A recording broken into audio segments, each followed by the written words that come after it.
কি ব্যাপার রে, সকাল সকাল আমাদের বাড়িতে? আজ কাজে যাসনি? কাজেই যাচ্ছি, তোর ভাবি লাড়ু করেছে তো, তাই তোর লেগে এসছি। ভাবি এসব খাবার খেতেও পারে? ও গো, এ দেখো শফিক এসছে, কিছু সাইড দিয়ে খাইতে দাও। না না, আমি রোজা আছি, তুই জানিস নি? আরে ছিসি, তোদের রোজা শুরু হয়েছে তো আমার মনেই নাই। খাওয়ার কথা বলিস, কিছু মনে করিস নি ভাই? আমি তোর কথা কিছু মনে করতে পারি? ঠিক আছে তুই থাক, আমি কাজে চলে গেলাম। এ দেখো গো, শফিক লাড়ু লেসে খাও। দেখি নাড়ু।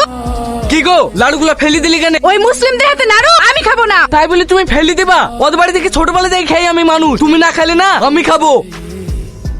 নির্মল, বৌমা ঠিকই কইছে, মুসলমান দেখলে অত মাতামাতি করো না। বন্ধু আছে, রাস্তা আছে, বাড়িতে এসে সব ওষুধ করো না। এখন আমারে সারা বাড়ি গঙ্গা জল ছিটাইতে হইব। মা, এইসব আবল তবল কথা বললো না তো। আমাদের একটাই ধর্ম, আমরা মানুষ, সবাই একসঙ্গে মিলেমিশে চলবো।